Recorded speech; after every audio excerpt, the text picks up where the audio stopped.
What's going on, everybody? Come on in, hit that like button. We got to do this live.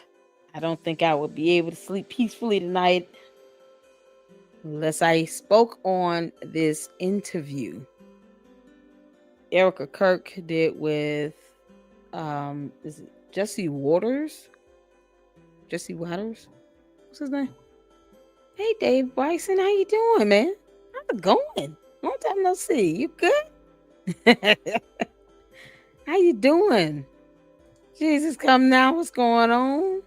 Good evening to you all. I know it's late. It's 11:48 p.m. Eastern Standard Time, but you know, I'm not the only one going live late on this interview. But I do want to cover some of the most pivotal things said that stood out to me, and do a little compare and contrast with the buffoonery of Candace Owens and how she's handling, the death of Charlie Kirk versus Erika Kirk.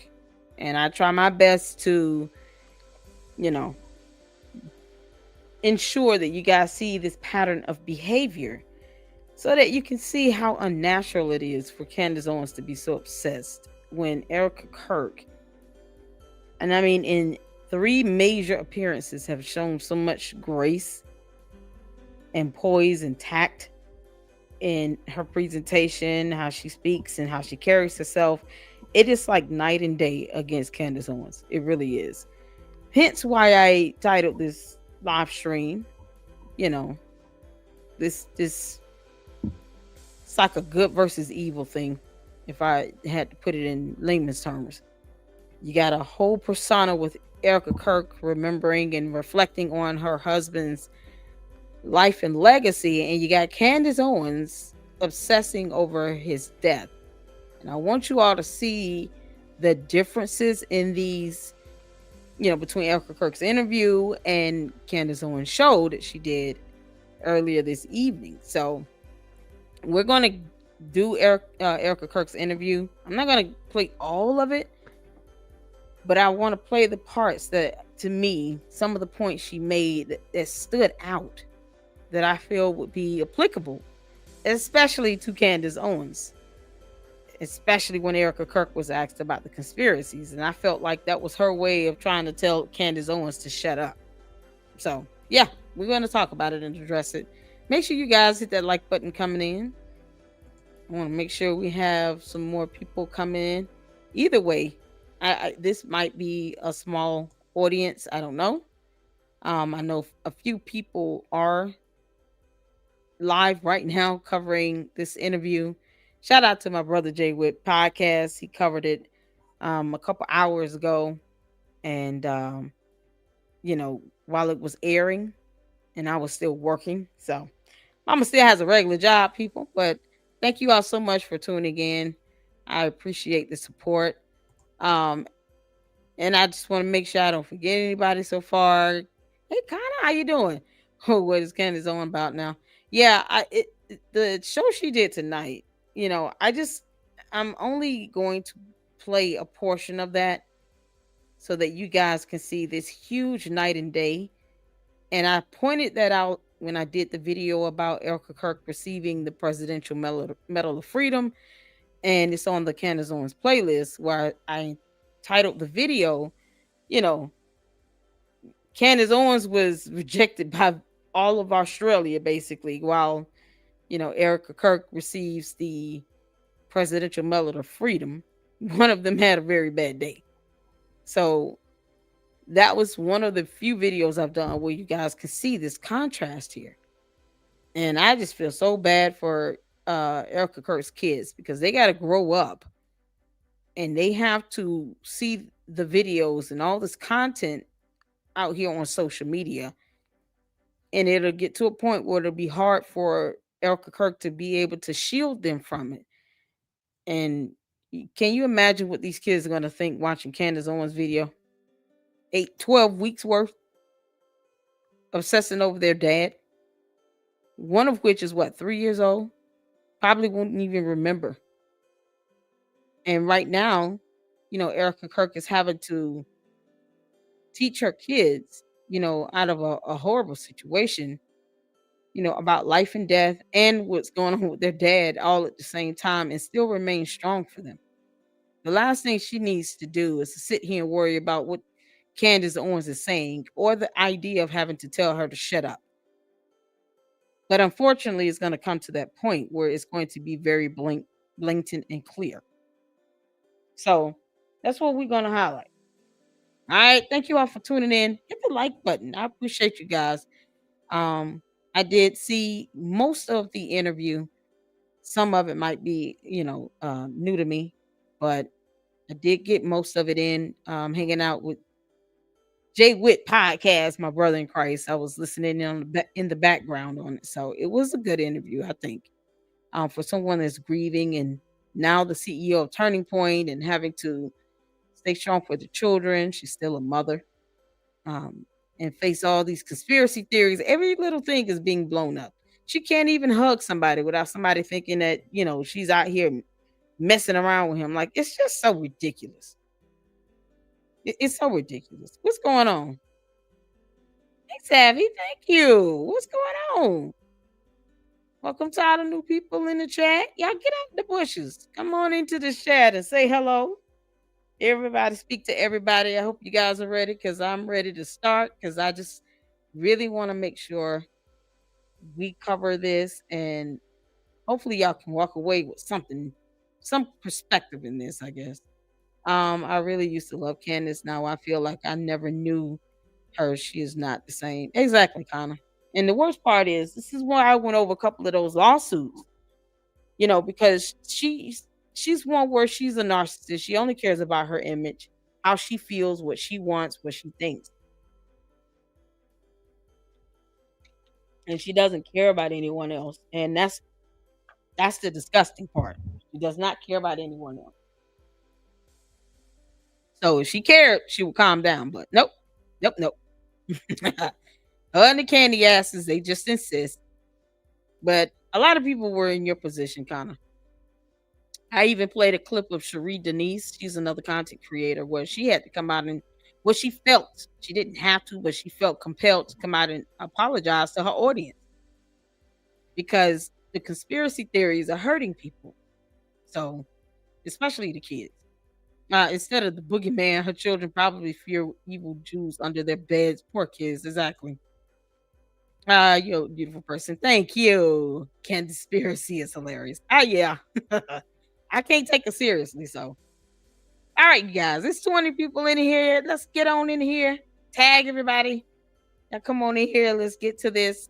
I'm gonna be honest, I'm not in any rush, but I'm definitely gonna try to keep it at 2 hours so that I can, let StreamYard kind of cut it up into different videos. But either way, we go over, we go over. It's what we do. So we're gonna start off with checking out what Candace Owens said in this video she did this evening.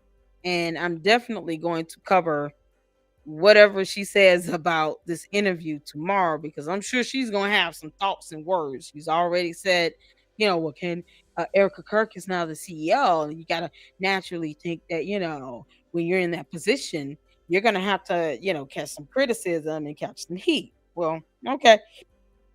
It ditto, Candace. Ditto.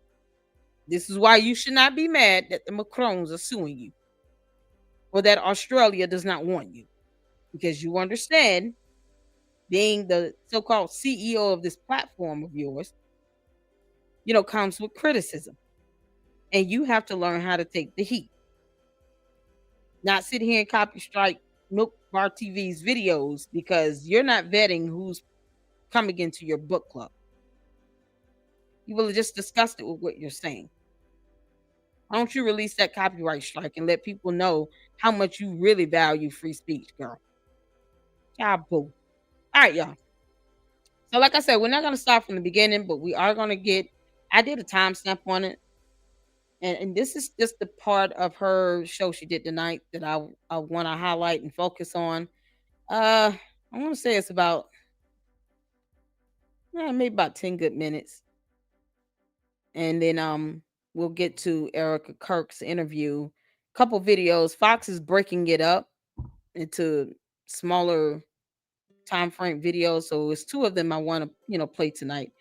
So make sure you guys hit that like button, subscribe to the Lady Luck Club, and share this content because I just the only thing I can do is tell the truth and keep my foot on Candace's neck. What she's doing is deplorable.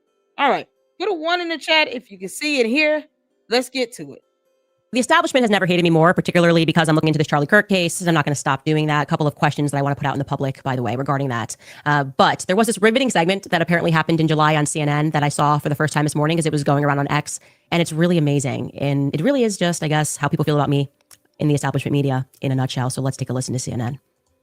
Not only is she stupid, but she's also disgusting, right? I mean, Candace Owens has got to be one of the most disgusting folks who ever gets airplay on any major network. And this is actually not even the worst of Candace Owens. She's an anti-Semite. That says quite a lot. Yeah, she's an anti-Semite. She's anti-gay. She's an anti-Semite. She has said stuff about the history of slavery in this country that's disgusting. Yes, it's funny insofar, her statements make no sense. But when we really get to the core of the issue, she's just a disgusting human being, and that's the bottom line.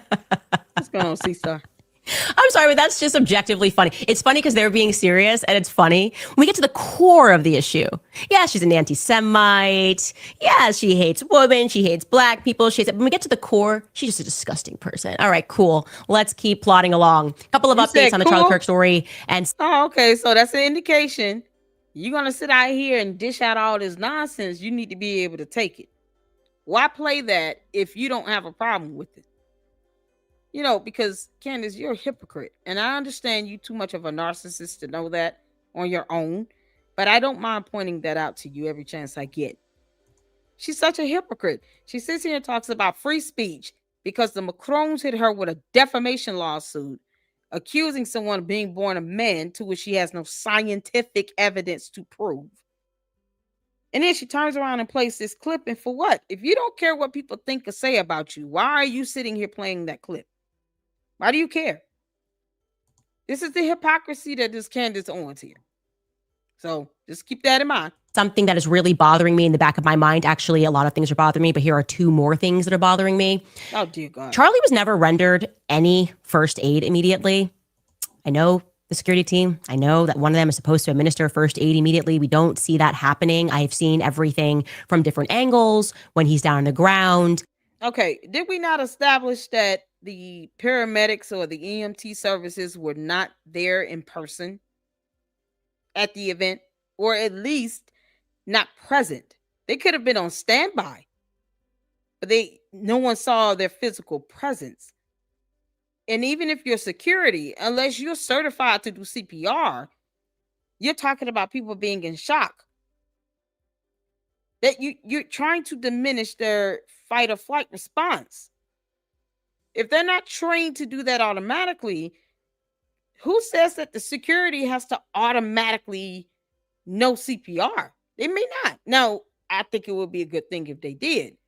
But have we not already established that EMT was not nearby, close to the event, like right behind Charlie Kirk or to the side of him, where if anything happened, they can just run a couple feet and go and get him? That's something we could deduce because all the video footage shows that there was no ambulance paramedics around. So why bring this up like it's a new concept here? They don't put any gauze on him. They don't even put a hand where the wound is to try to stop the bleeding. In fact, when they pick him up, he is flopping all the way to the car. His neck is not even being held in a manner like they're trying to stop the wound from opening up. And something that really struck me as what is going on is the fact that he was never even put on the ground after he fell from the chair. Okay, I'm going to explain this to you. Now, I have the back footage, I have the side footage, and what you can see is that the first thing. Once again, why would they put him on the ground when they can have him on something that's a little bit more elevated to make it easy for them to pick him up and carry him? Charlie Kirk was like, what, 6'1", 6'2", maybe a solid 175, 180. He seemed to be a lot more lean. He probably maybe like 170, 165. But it still took about 5 or 6 grown men to carry him. So if they are not licensed or certified paramedics or, EMT or anything like that, what do you expect? Why is that an issue? They put him on a flat surface that was higher elevated off the ground to make it easier for them to carry him. They knew they didn't have the paramedics. Should they have? Yes, I think that's an arguable point. But to sit here and to make that seem like it's an issue, it actually is counterintuitive. That happens is the security guard actually grabs Charlie. So Charlie doesn't actually fall from the chair. The security guard lifts him and guides him onto the ground, which is what you're supposed to do. Obviously, get low. Unless you're Mikey McCoy, when shots go off, you're supposed to get low. And so he puts him behind the table, but he guides him on top of a suitcase, an equipment suitcase, so to speak. I'm going to show you guys that because no one has actually caught on to this. And at no point do they take him off of this. Okay. So whatever, like 30 seconds pass. And it just strikes me as really odd that you wouldn't put him flat and straight. And then they're all kind of huddled over him on top of a suitcase, like an equipment box, so to speak. So here is this. I'm going to show you that. Look, has anybody caught this? God. Charlie was never actually put onto the ground. And his head, which we're obviously blurring out here, his head is flopped over. He is not level this entire time. Was that the suitcase a part of the platform, Candace? You understand that the tent and the platform he was sitting on is a makeshift platform. That's not like built into the ground or anything. And I don't honestly see anything wrong with this. I understand you want to, play pretend paramedics here. But what they did was out of quick thinking and quick action. So this looks like to me is part of the platform. I don't know. And she's looking at a connector piece. Who knows? I don't recall seeing a suitcase on, the videos. And for her to say no one noticed this, because it's not an issue. This is not an issue. If you understood biology and human anatomy, Candace, you would have known that the point of entry on the left side of the neck severed major blood vessels. It only takes a couple minutes to bleed out from that type of injury. And I'm not saying that the paramedics should not have been there, but they weren't. That's the reality of it. You're revisiting this, trying to nitpick on something that cannot be undone. We can't control what happened. What only thing Turning Point can do is to have security staff that maybe do have some sort of CPR, certification. They know what to do if you get, some sort of gunshot wound, depending on where it is. You can't put a tourniquet around his neck. So if they did, and I do believe they did have some pressure applied to his neck. So what is she talking about?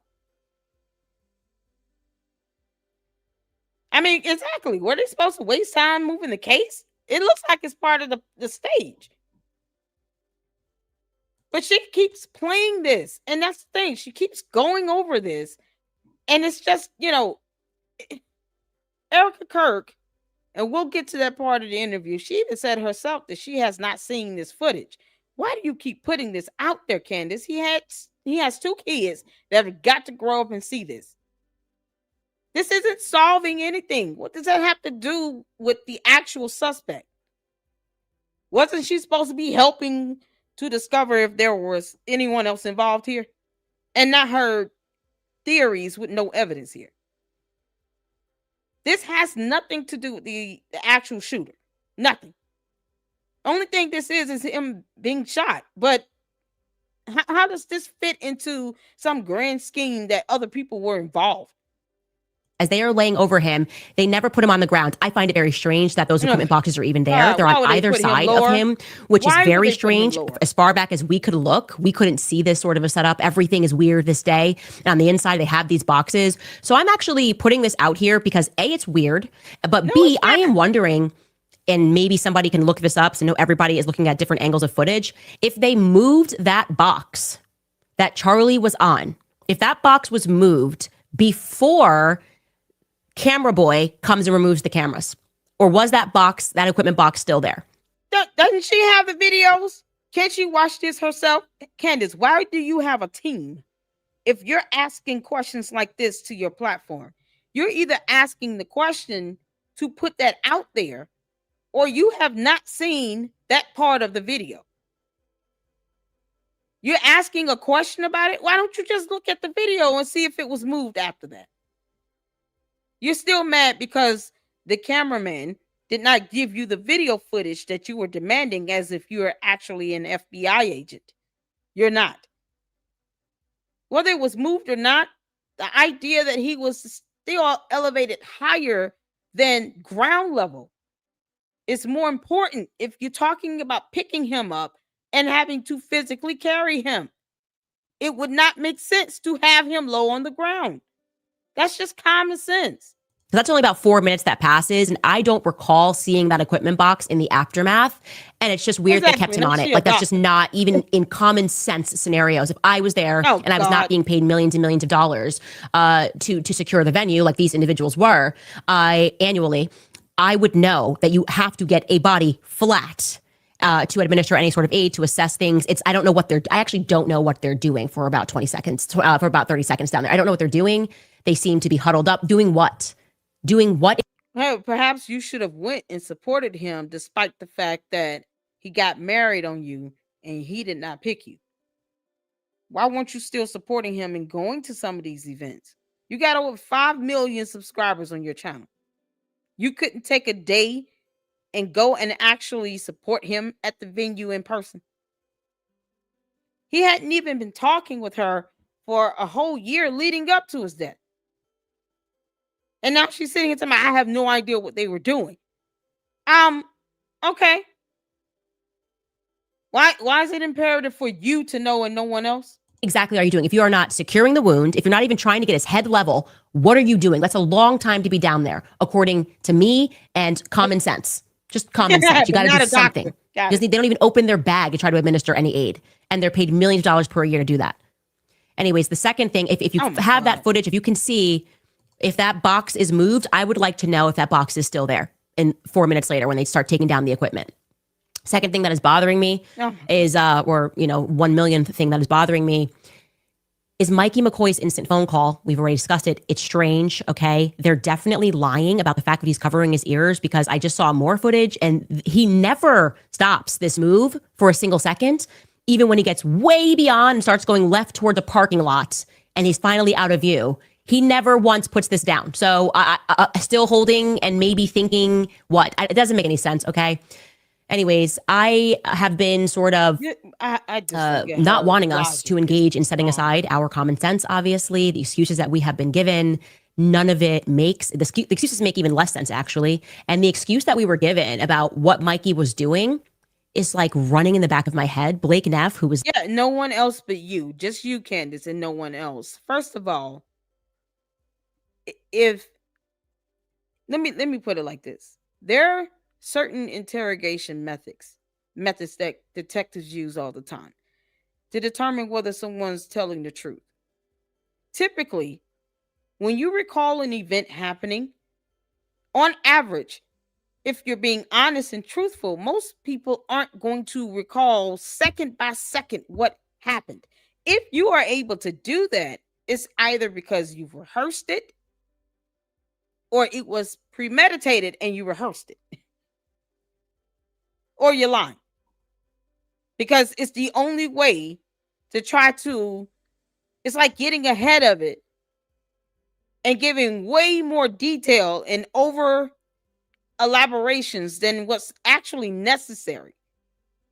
On average, a person who is being truthful and honest will not be able to tell you everything that happened every second of that event or of the incident. But if you ask them to repeat it, they'll be able to tell you the same thing, one, and two, they will have evidence to corroborate it. So the fact that, let's say Mikey McCoy, all these other people she's pointed out, falsely accusing them of being in on some conspiracy, get on the stand as witnesses and they testify to what occurred. If they're telling the truth, their story should be similar to about the same. Maybe a couple things based on their viewpoint and what they observed might be a little different, but that's natural because Rob McCoy, or Mikey McCoy rather, could have noticed something entirely different than the cameraman or the security. So it just depends on where they were and their movements throughout the incident after he was shot.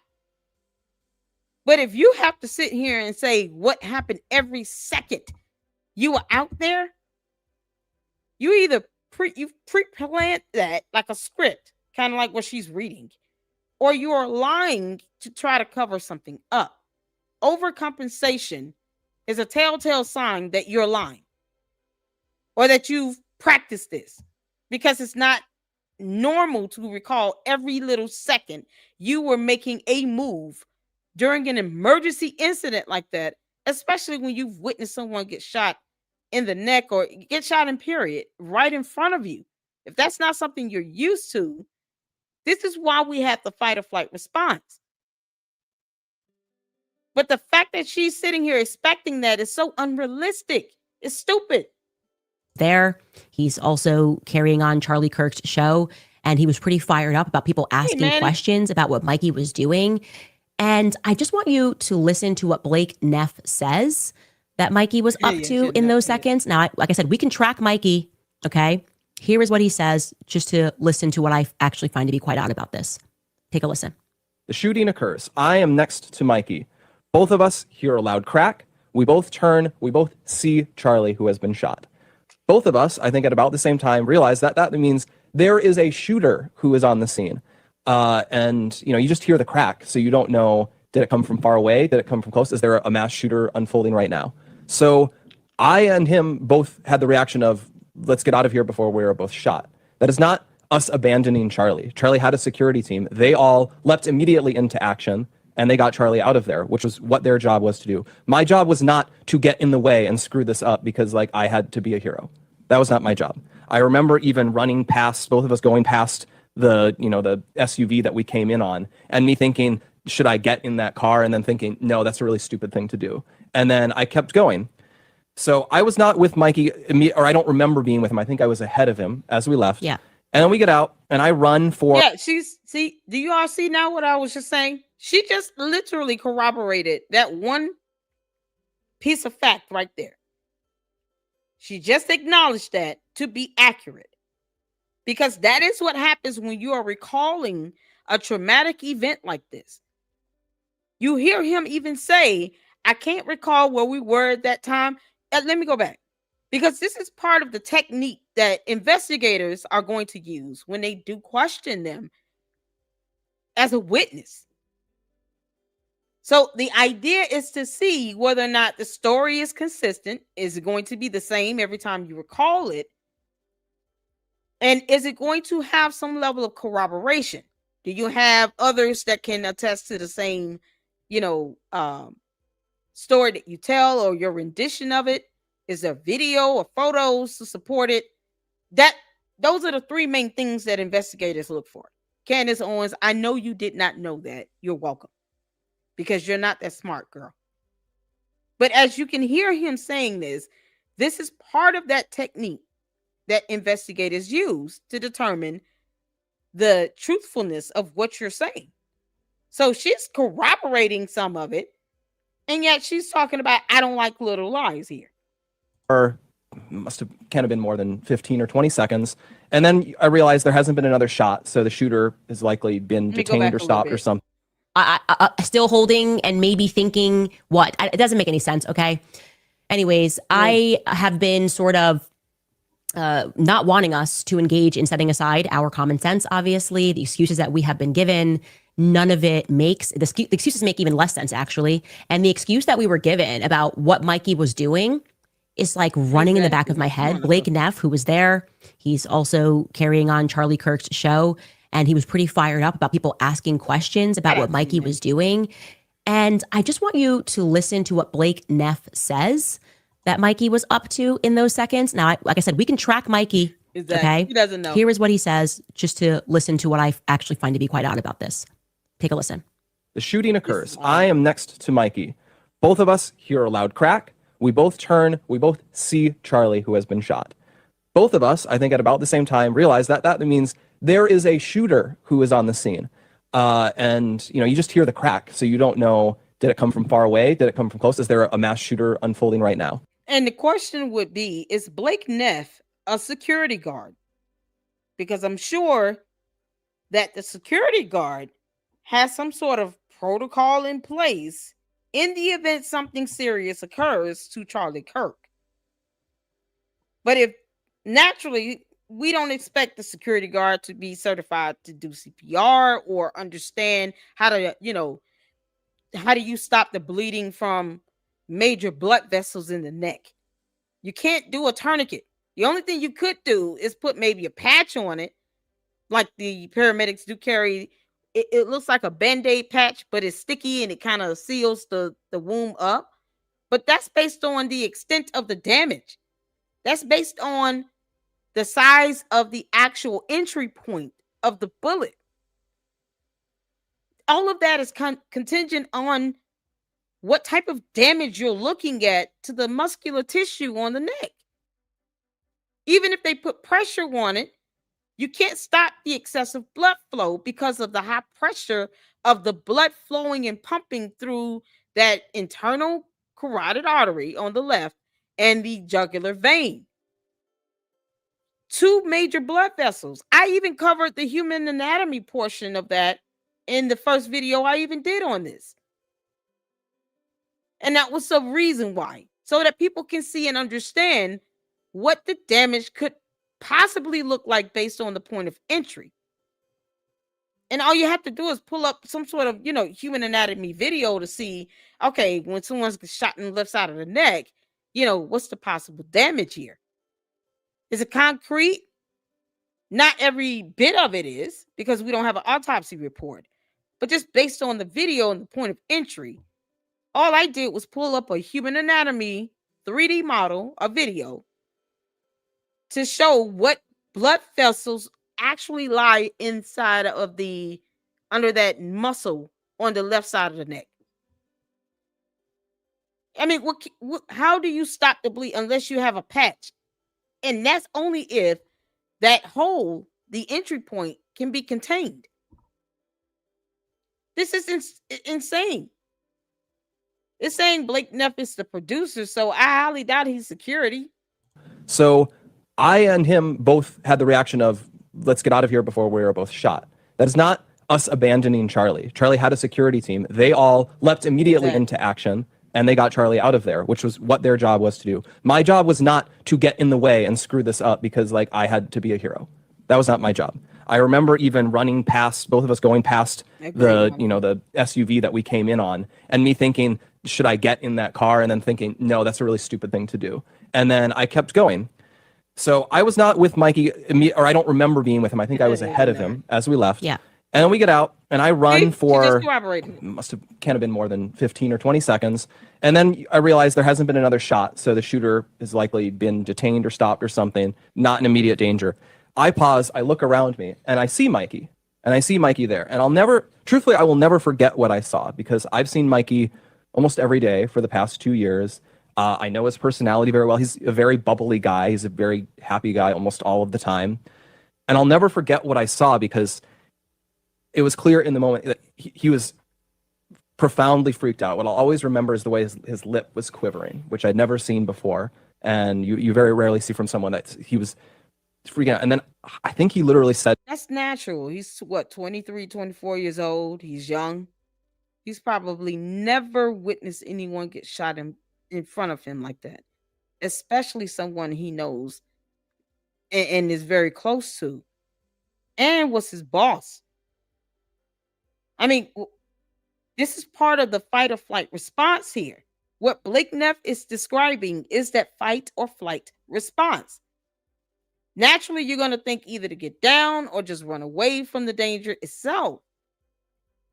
It's not to say that he was not thinking or being concerned about Charlie Kirk, but it's natural to run away. Some people ran away, some people froze, some people got down on the ground. To me, I might be imagining this, but I think what he literally said was he was looking around, and then he says, I need to call Erika. And then he takes his phone and he begins calling Erika. And I don't want to disclose how that call unfolded, but he did that. This, your mind extends all of this, but that is happening within a minute of all of this occurring. I remember he calls Erika. Around the same time, I pull out my phone and I call my mom just to say, Mom, there's been a shooting. You're going to see it on the news. I'm okay. Pray for me. I've got to go. And I remember that call. And around the time I put that phone away, and then he immediately calls his dad. He calls Rob McCoy, and he says, Dad, someone shot Charlie. You need to call all of your pastor friends. Charlie was hit. We need everyone to pray right now. And that's what he told him. And I guess it's very disgusting for me as someone who witnessed this, who saw Mikey hugely distressed and then step up in the moment, because after that call was over, I saw Mikey get total mastery of himself, that he realized he had to step up in this situation. And from that point, he was like a general directing a battle, where he was, grabbing people and saying, okay, we need to get to the hospital and we need to do these things. And you guys need to wait here. I need to get in here to get information so that I can get it to Erika. And when we learned he was dead, he came out and he told us, and then he says, now none of you can say anything that you've heard, because Erika is not going to hear about this from anyone except me. Okay, so here is what is wrong with that. First and foremost, because we have further footage of Mikey walking. Okay, first of all, I mean, it's natural for you to want to reach out to your own direct loved ones. Mikey is how old again? How old is this Mikey kid? 23, 24? We have to consider, he seems very mature for his age, but it's still a traumatic event and everything's unfolding at once. And he's only 23 or 24. So for him to step up and to be quick on his feet to try to organize some sort of recovery from all of this, I don't understand why she has a problem with that. It's almost like she's mad and jealous that no one called her and they called his wife first. Like somehow she was owed a phone call. You can't make this up. What is the issue with that? It's just so stupid how she nitpicks on this stuff, but doesn't care about the fact that, Charlie Kirk's got 2 kids that's got to grow up and see this dumb video. There's no way he was covering his ears. Okay. He doesn't dial and he keeps it like this all the way past Charlie's car. Think Charlie's coming in. Mikey goes straight past the car and then he goes all the way to the left and he never brings his hand down. Okay. He's not covering his ears for that long. It doesn't make any sense. Blake might think he's telling the truth, but it's not a true account of what happened on that day. Okay. I'll say that again. Blake might think he's telling the truth. So it is possible that Blake is not lying. Okay. But it is not a true account of what happened on that day. Clearly, it looks think he's not covering his ears for that long. It doesn't make any sense. Blake might think he's telling the truth, but it's not a true account of what happened on that day. Okay, I'll say that again. Blake might think he's telling the truth, so it is possible that Blake is not lying. Okay, right there. I want you all to see the captions of what she just said. He might think he's telling the truth, so it's possible that he's not lying. To who, Candace? Because if you can say that much, then why don't you just be blunt and direct with it? Why don't you just say you think he's lying and leave it at that? Because what he's doing is recanting what happened in his own mind, in his own perspective. He was there in person. You weren't.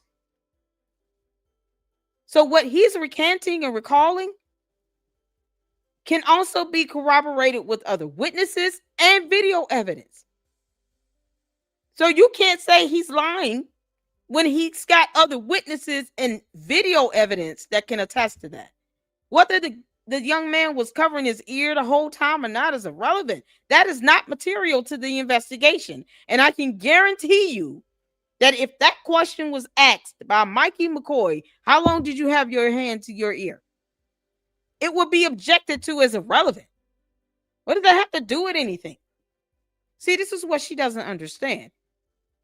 98% of her dumbass conspiracy theories would not hold up in court. It just wouldn't. Okay, but it is not a true account of what happened on that day. You can't say that. Clearly, It Oh, looks to God. me like he knows where he's going. It is up right by the parking lot, that in the general direction of the parking lot that he seems to be going, straight and then to the left. Meanwhile, And Candace he is was on the not phone there. already, and Blake Neff is nowhere to be seen. We can track those movements. We are told that within the minute of Charlie getting shot, he called both Erika and he called both Robbie McCoy. And that's one of those little things that's really messing with me. Because the implication here is that the call with Erika had to be fast. Okay, the implication here is that the call with Erika had to be fast. Good. I want you to imagine you get a phone call, okay, from whoever saying that the person that you love most in this world and the person that you are married to has been shot. How fast are you getting off that phone? You're staying on the phone. No, I'm going to get off because I want to talk to the police or the paramedics or someone who can tell me exactly the condition of what's going on. And who said he got off the phone? How you didn't know he had an earpiece on or something and he was still talking to her? What if she wanted to get off the phone? Now you're trying to speak for her and what she did. And bottom line is, Candace Owens was not there in person. I highly doubt she was even watching it on YouTube or wherever it was being live streamed from. I highly doubt she was even watching that. She can't even confirm whether or not she was actually watching the actual event. You can't make this stuff up. You're asking questions. There's a series of questions that need to be answered. You scream, what do you mean? What are you talking about? Where is he? Where do I go? Blah, blah, blah, blah. Is he okay? I mean, there are a litany of questions that would be asked. And please don't tell me that this is some situation where that wouldn't be the circumstance. I am so tired of the you wouldn't know what you would do. I do know that you're asking. Who knows she did? Who knows if she did not do that? You were not with Erika Kirk either. You were not privy to that phone call. Who knows if she didn't ask those questions? Maybe she wanted to get off the phone and make some calls to other people. If he took charge of the situation the way he did, the way that other witnesses would be able to corroborate, then the last thing he needs to be doing is trying to handle the event happening in real time and then trying to calm down Erika and answer these questions here. But who says she didn't? We don't know. We weren't in that call. This is insane. A series of questions, which means naturally, if what he is saying is true, and until they reunited, which does not happen in our eyesight, we do not see Blake and Mikey reunite when we track Mikey all the way straight down to the left, okay? That 12:23 minute has got to be over by the time he sees his lip quiver, by the time he says, I have to call Erika, and then he's going to call Erika, and I'm supposed to believe, what, this was a 15-second phone call? Hey, Charlie's been shot, got to call you later, like, because I got to call my dad and ask him to pray. By the way, that one, too, doesn't make sense. You could call your dad after you call 911. I mean, there's so many things that would happen before I called my dad. Oh, dear Lord, the two raw footage videos that I saw personally, and I'm talking about the unedited version. You hear people calling 911 in the audience. She forgets that it was thousands of people there in person. You probably got the phone lines was just clogged up with calls. And they played part of the 911 calls that were flooding in. So there were multiple people that called 911. What do you mean? He's trying to get him to a hospital. You talking about, oh, you should have stopped and called 911. Other people were already doing that. It's redundant. And they got him to a hospital. Like, I mean, what are you talking about? Didn't they drive him to the hospital? Correct me if I'm wrong here. What's going on, S-Files? What's going on, Ann? Precious Mary, everybody. Thank you all so much for tuning in. I know it's late, but we on one today. This is insane. Didn't they drive him to the hospital themselves? I don't recall him getting into an ambulance. So if they did that themselves, they had to get him out of there. So by the time that the calls were going through and flooding the 911 hotline, the 911 call line, they probably were halfway at a hospital. You're not even thinking rationally about this. It's so unrealistic. Her expectations are stupid. dad and asked him to pray if you're really going to snap into it. And I know for a fact also that one of his first phone calls, it wasn't just 2 phone calls he made 3, because he also called Elizabeth McCoy, his wife, who screamed at the office. Okay. And so we're not being told the truth. That's what I'm getting at. We are not being told the sensible. You just said that he might think in his mind he's telling the truth. And he's probably, I guess, not lying about it. But it doesn't matter what you think, Candace. You're leaving out one thing that is vital to this, and it's called evidence. It's about what you can prove in court. Their testimony is going to be simply that. You insinuating they're involved, their movements, their actions, that his hand wasn't covering his ear long enough. None of that is relevant to the investigation. None of it. It doesn't point to any other person being involved with concrete evidence that would prove beyond a reasonable doubt. This is why I keep saying that this nonsense she's talking about would not hold weight in court. It just wouldn't. It's like she wants the defendant to get off, if you ask me. Truth. That's my opinion. Was his phone call to Erika only 10 seconds? Like you just drop that news and keep it moving? Or was he already on the phone with Rob McCoy?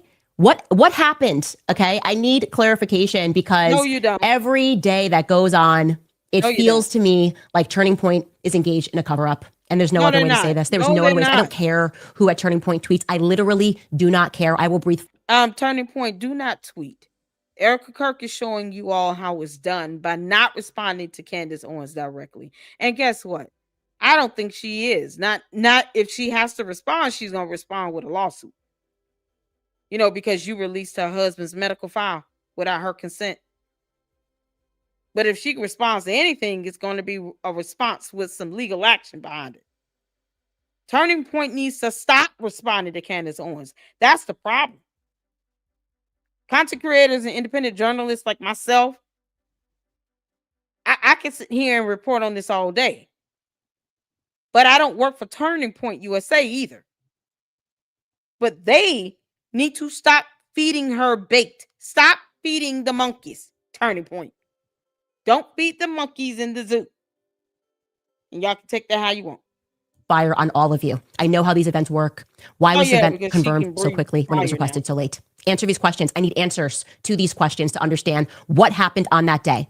Because the way that Mikey moves, it's like he knows where he's going. It's like they know where they're going to meet. And we know that they got to the hospital very quickly, because Blake Neff says elsewhere, they got into the hospital within 25 minutes. Okay.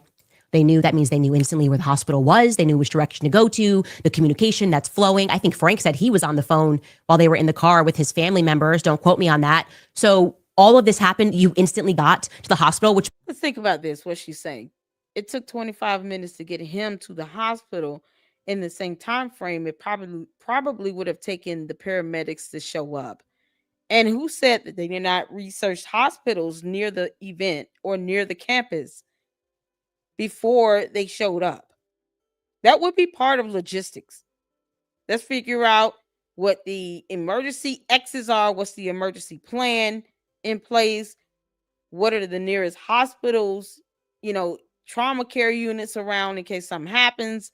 The fire department, the police station, every campus basically have their own police.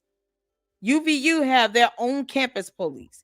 They're still police officers. They just work directly for UVU. So they have their own police and security. Most colleges do.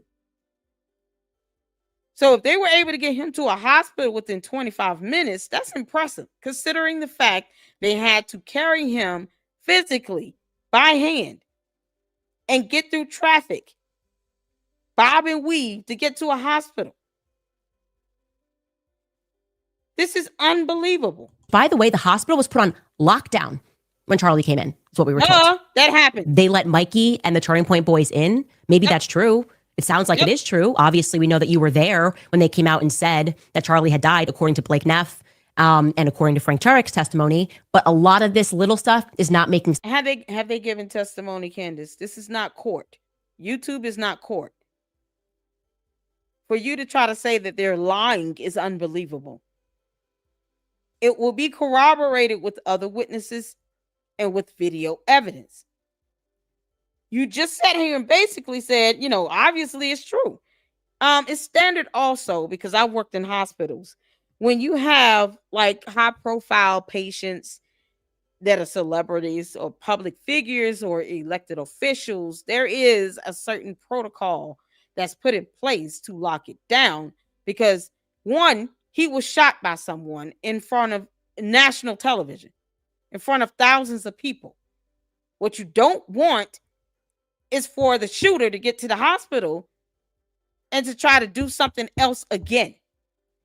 Not just to Charlie Kirk, but to his closest associates, to his security, to his family, to his friends, people that are close to him.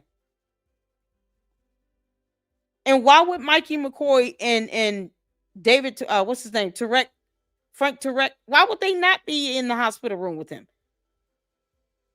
They were kind of like his right-hand men. What do you mean?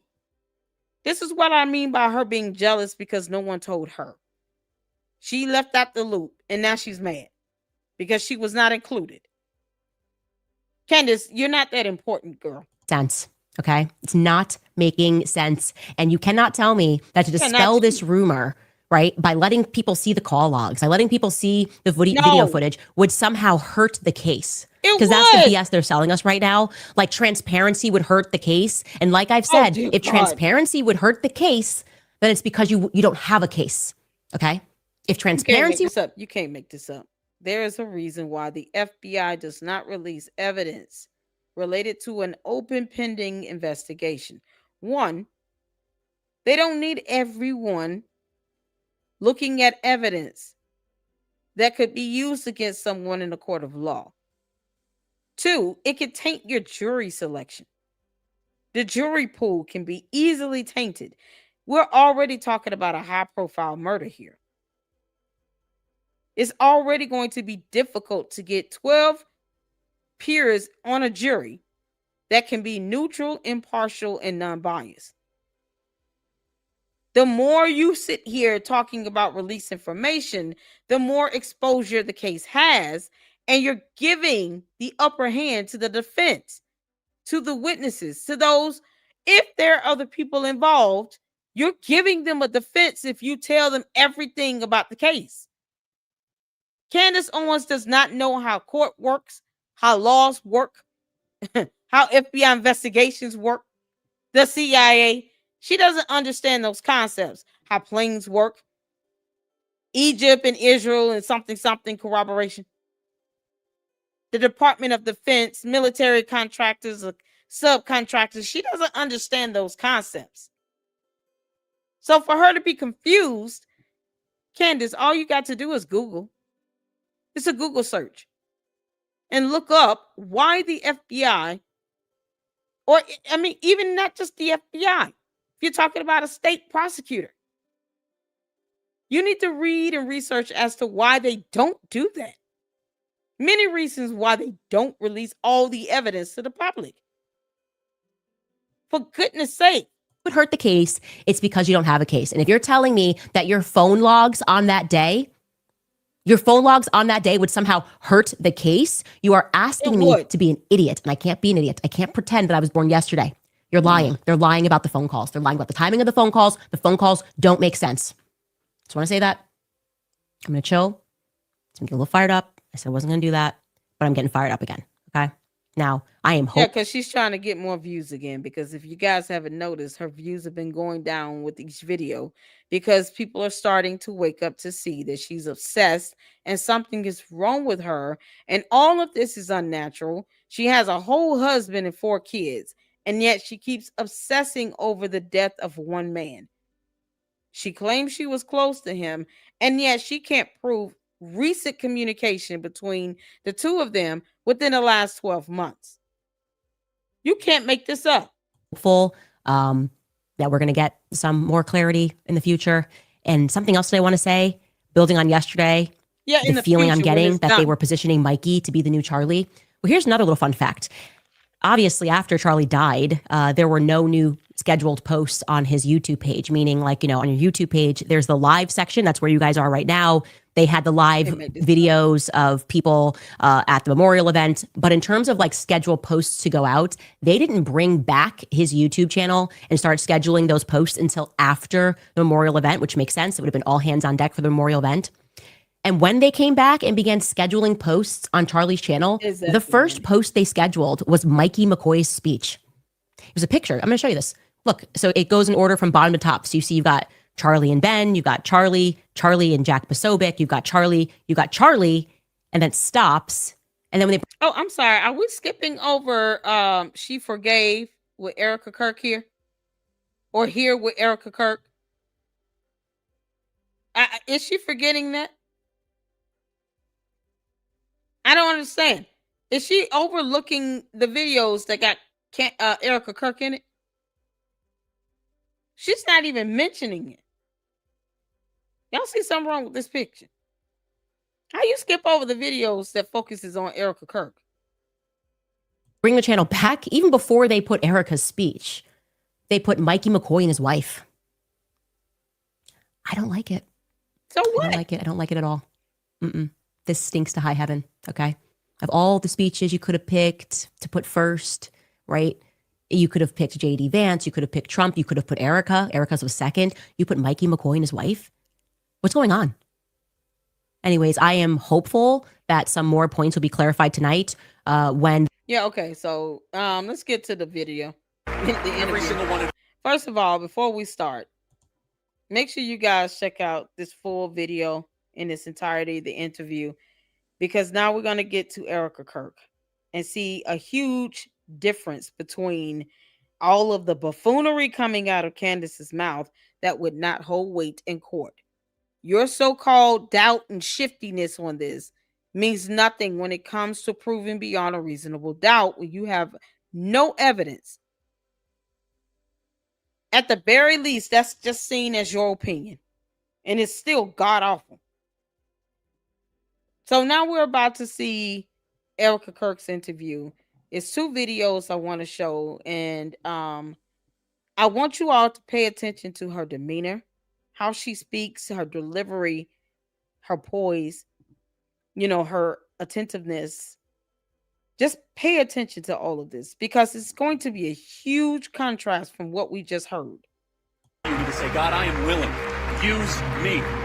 Use me for your purposes. Liberty is God's idea, not man's idea. Nobody does what we do at Turning Point USA, but it starts with all of you. This is about saving Western civilization. Sadly, we just started getting word just a couple of moments ago that Charlie Kirk has been shot. The cries of this widow will echo around the world like a battle cry. The next speaker is a very, very special speaker. She is my hero and the love of my life. Join me in welcoming Erika Kirk.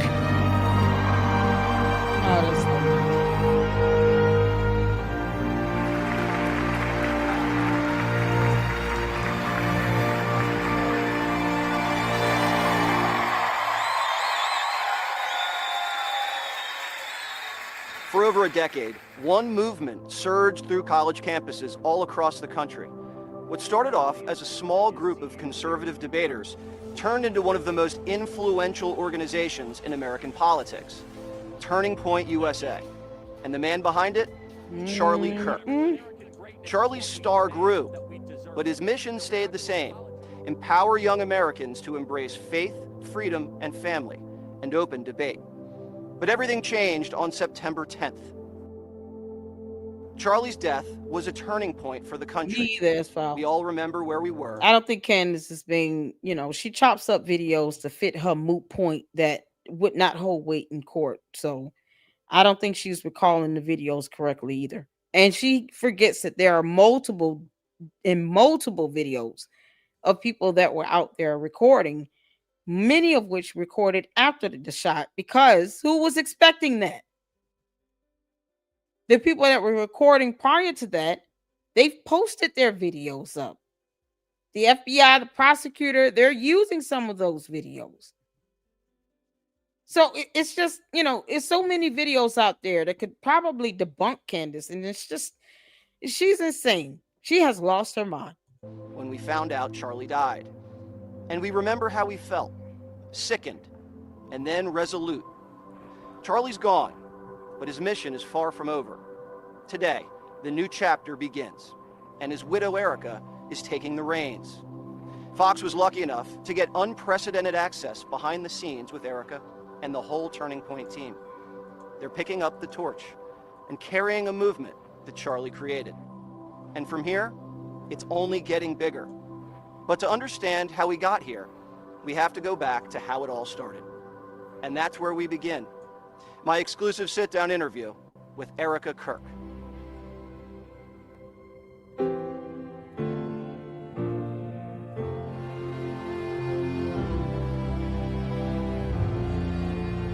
Who was Charlie Kirk? I can't help but smile when I hear his name or say it. He was the love of my life, still is. Phenomenal father. Incredible man, good friend, very loyal. I'm just going to speak this up. He had a great dry sense of humor.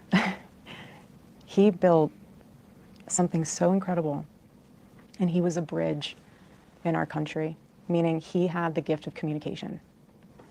He could talk to the younger generations. He could talk to a donor group. He could talk to the President of the United States. Charlie and Erika first met through their mutual friend, the now COO of Turning Point, Tyler Boyer. Erika, a college athlete and former Miss Arizona, had graduated from Arizona State University. She was living in New York City, and Tyler had what he thought was the perfect job for her. He said, we have this youth organization, you know, would love to get you involved. I briefly met Charlie for maybe 2 minutes. Quick handshake, hi, nice to meet you. Mind you, I did not know after that brief meeting that Tyler... Maybe that's why Candace is so jealous, because Erika Kirk is a pretty girl. But she's so calm. You see how she's calming me down? I mean, you wouldn't even think that I was watching Candace Owens and yelling at the microphone. Her demeanor, even her tone of voice is so calm. It's very genuine, very relatable, and it's classy. She's showing poise and tact. She's being respectful and just speaking plainly about her husband, something that Candace Owens keeps forgetting. Charlie Kirk was not your husband, Candace.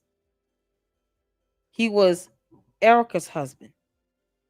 And you see how poised she is.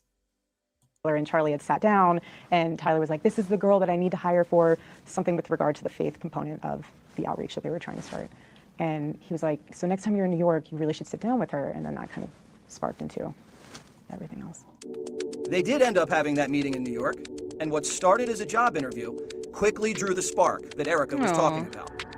And so then we had a great time, and it was about 15 minutes in, I quickly pivoted away from wanting to hire her to wanting to date her. And now we know how that worked quite well. He grilled me for hours. Grilling is probably not the proper term, but we debated back and forth. Philosophy, politics, theology, anything that Charlie loved to talk about, we talked about it. And afterwards, he was done eating, and he just looked at me and he goes, you know, I'm not going to hire you. And I said, I did not need the job. I said, I was fine with consulting with you guys if you needed anything with regard to help. I have plenty of things going on in New York City.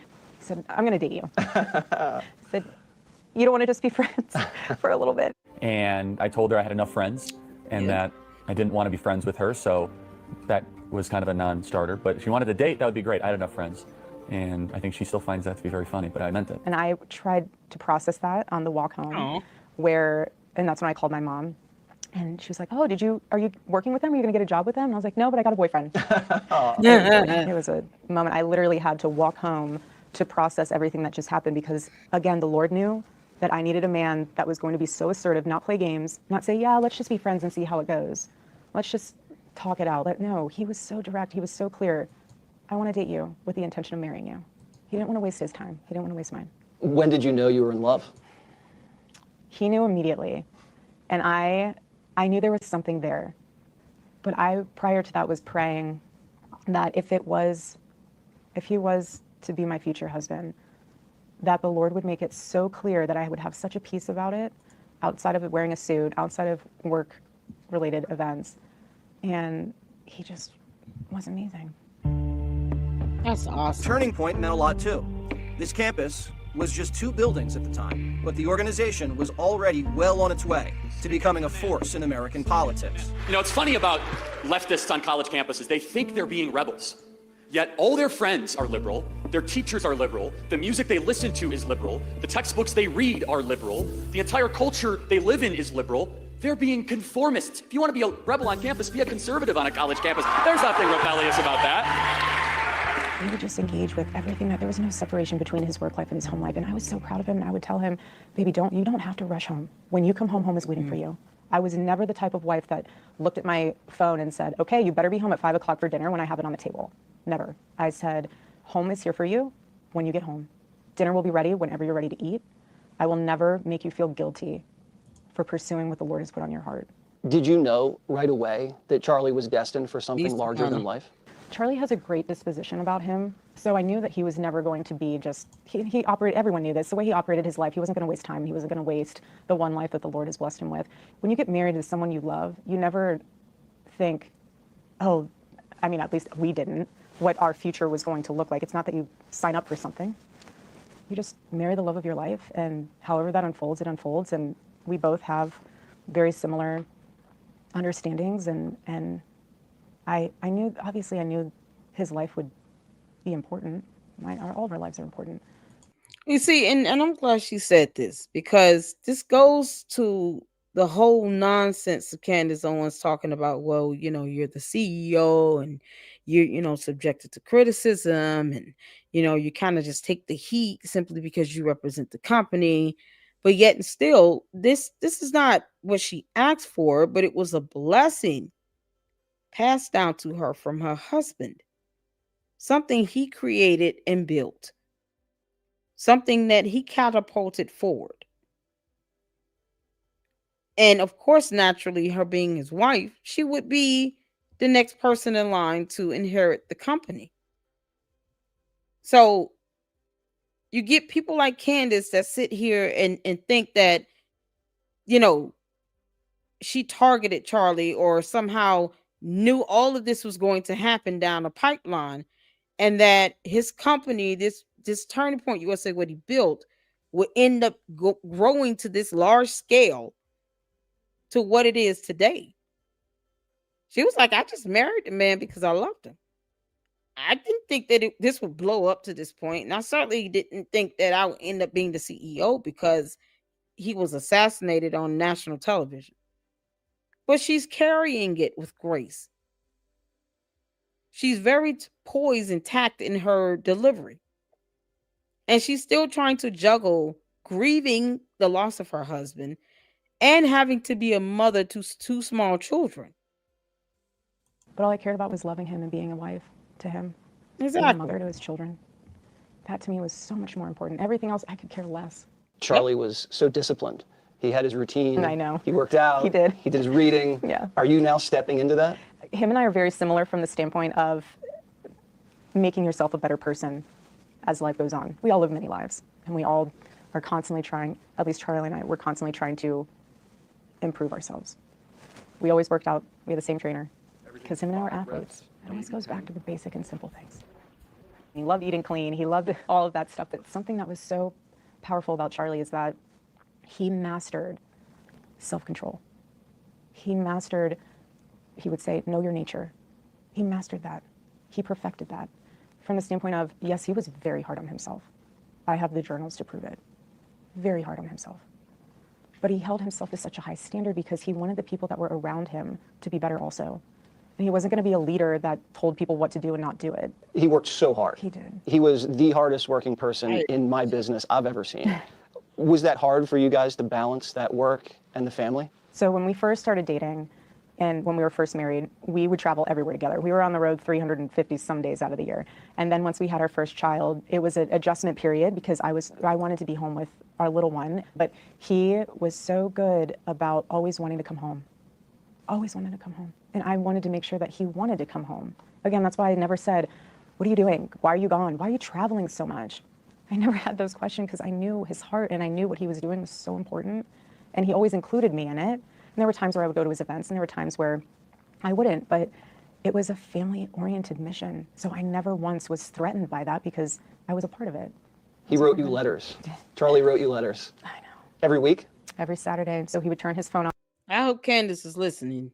She was never threatened by her husband fulfilling his purpose here on earth, or the fact that he filled so many shoes and he was a leader in many ways. I can reaffirm I did not watch a lot of, Charlie Kirk's videos or shows or anything like that. But it does not mean that he was not a human being, that he was not a son, a husband, a father, a friend, a business owner. He did not deserve to have his life taken like that in front of national television.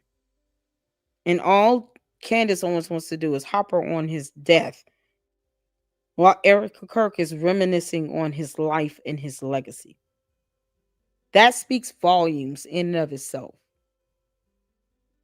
That speaks volumes. Off to honor the Sabbath. He would come in, open the junk drawer. Everyone has a junk drawer. Open the junk drawer, said Shabbat Shalom, put it in there, turn the phone off, slam the door, and he felt so free because he was unreachable for 24, 48 hours. Did you see Charlie change in the 7 years that you knew him? How did he change? When he became a father, when you know this, when you become a parent, look at the baby. When you become a husband or a wife, it changes you. I mean, being on the altar and making a covenant with the Lord and saying, this is my person, it changes you. You become one. Everything becomes one. Nothing is separated. And it was just powerful because I got to see him grow, not just in wisdom. He read a lot of books, wisdom, but he grew in patience. And you can see that on campus too.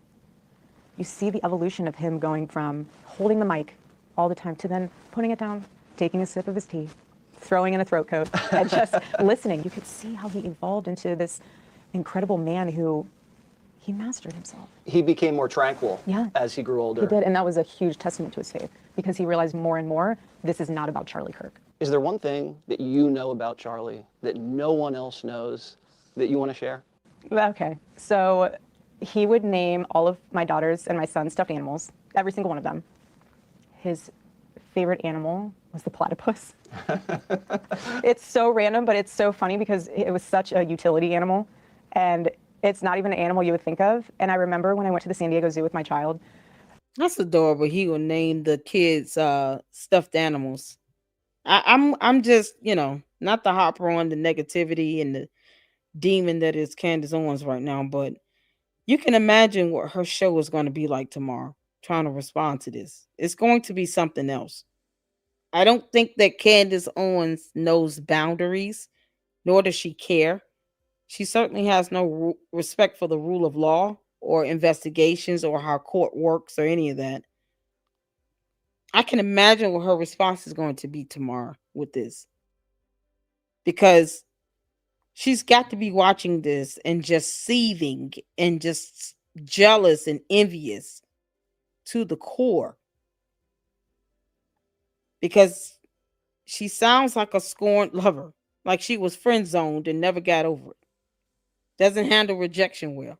You all see and hear how she speaks organically about their relationship, their marriage, the kids, how they met, how they dated, how they courted.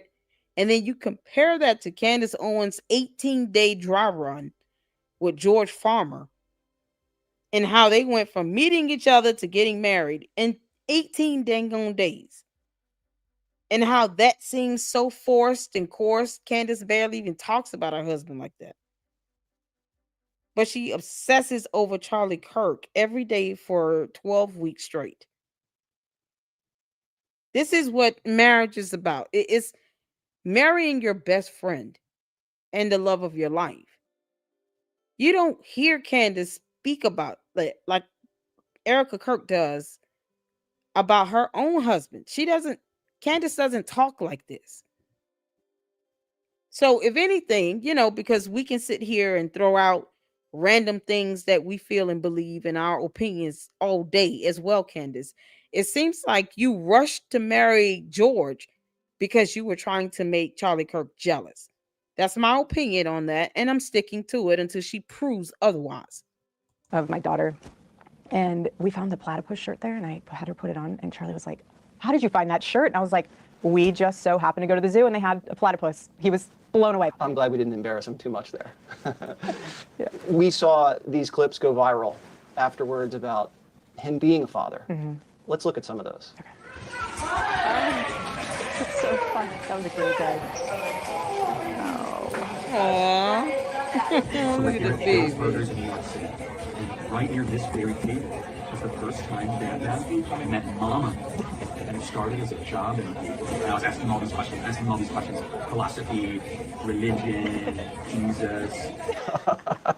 So fun. He was so fun. What kind of relationship did he have with each child? When you ask that, I can't get this image out of my head of, you know, this feeling too, where you see your husband come home, or you as the father come home, and the kids just run to you. His relationship with them is so precious because they're so little. So it's not like you're teaching them these amazing things, but somehow he still found a way to incorporate it in little ways. But his relationship with them was so pure and precious because you see him being on stage in front of thousands of people, commanding the presence, telling them all about Western civilization, telling them all about what's going on in the world, telling them why they should care. And then you see him come home and just be a dad. Go play with them in the pool. Love on them. Tickle them. Play with them. Like, even if it was just with his stuffed animals. Play with them. What do you see of him in the kids? It's funny because my son loves the...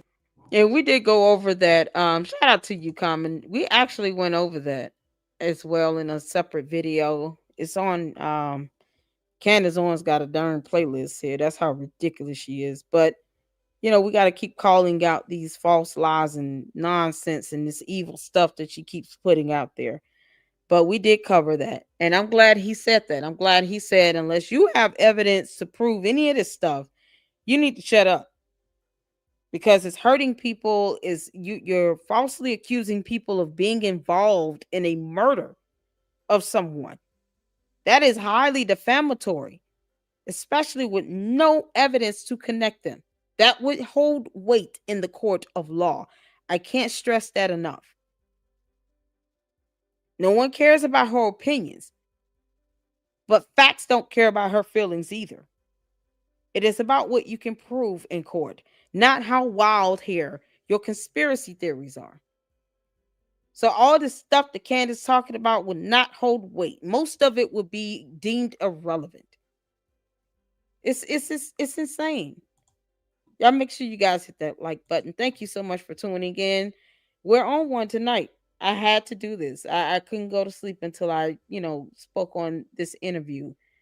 And I'm very proud of how she's handling herself with this as well. Throw balls and baseball bat and footballs. And my sweet daughter, she's starting now to want to say little speeches. So we all are sitting there to listen. But you know what's so sweet is that my daughter's starting to want to put our son to bed at night in his crib. And so it's very meticulous of how it's done. So it's a little bit Charlie of like making sure that's the right rhythm. And we put him in the crib and then I say, okay, mommy's leaving. And she sits there and I just watch her on this video of singing Jesus Loves Me to him. Mm-hmm. And that's the song that Charlie would sing to her. Never said, okay, no, you need to sing that to your brother. So I feel like it's little moments like that where I'm like, that's you, Charlie. That's you. You're there. You're very protective of your children's privacy. Yes. As Charlie's profile grew, were you concerned? We live in a day and age where the internet feels so entitled to everything. Exactly. Why are you doing this? Why are you doing that? Explain this, explain that. And yeah, who that sound like? Who did that remind you all of? Why are you doing this? Why y'all doing that? I need more clarity. I'm confused. Why aren't they releasing all this evidence? Who does that remind you all of? Because it's like she's saying it without saying it. Because she just understands that she's above Candace Owens. Candace Owens is beneath her. If anything, Candace Owens wants to be in her position. And I think she recognizes that. And I'm so happy she's ignoring Candace Owens. I'm so happy she has not responded directly to Candace Owens, because even if she told Candace Owens to shut up, Candace Owens would not shut up. If the idea of her being a witness or being questioned, it doesn't scare her, then she wouldn't care about whatever Erika Kirk had to say. She would definitely ignore her if Erika Kirk told her to shut up. We live in a world where children don't even have a childhood anymore. You why are you posting a photo of your kid so that you can get $50 off a stroller? Like, Exactly. that does not make sense to me. Crazy. If you can't afford a stroller, buy one you can afford. Like, that makes sense to me. Thank you. But to use your child or a photo of you standing in the bathroom embracing them specifically, and you have 500 copies of that same pose so you can get it right for social media, is bizarre to me. And it was to Charlie too. And our babies are not for anyone else's viewing other than ours in our family. Amen. And why would I want AI images of my children out there? Why would I want, and yeah, we get kidnapping threats, we always have. We get death threats, we always have. You're just smart about it. Protect what you love. Gotta be. Protect who you love. I want to show you a video Amen. of Charlie talking about TP USA. Okay. Well, you're about to embark on something that is much bigger than yourself. This is about us. What she said just is simply called being a good mother. Good mothers want to protect their children, protect their innocence, allow them to enjoy their childhood and not be subjected to the fame and the internet and all these things. And it's my understanding that she still has 2 toddlers. So a lot of this stuff, they may not even understand what's going on right now. So why subject them to all of that extra scrutiny if you don't have to? Because if anything, it will be disturbing to her because she's their mother. Because they're too young to understand mean comments on, Twitter X or Candace Owens videos. They're too young to understand that stuff. So she's right. If you're out there in the spotlight, you get death threats, you get all these things. The kids are innocent. Some people punch below the belt. Some people don't fight fair. And some people, like Candace, just don't care that you got kids and they got to grow up one day and see these videos. They just go after what they want to go after, and they don't care who they hurt along the way. So I'm glad she's, this type of parent where she's not putting her kids in front of a camera like this, trying to, grow her YouTube channel. Candace Owens. This is about the country. And the eyes of the whole nation are again on turning point. We're building something bigger than you, bigger than me. We're building an experience to help save the country. And if this type of intensity bothers you, well, then don't go work for Turning Point USA. You can go work for the Department of Labor or something, okay? Because here we do excellent things. We do big things.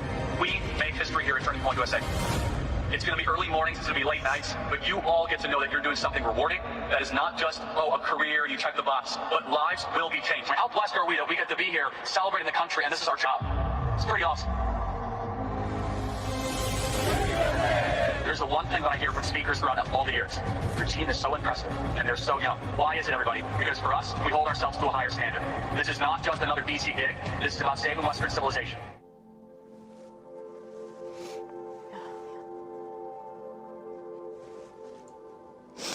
It's the longest video I've watched of him. Just give me a second.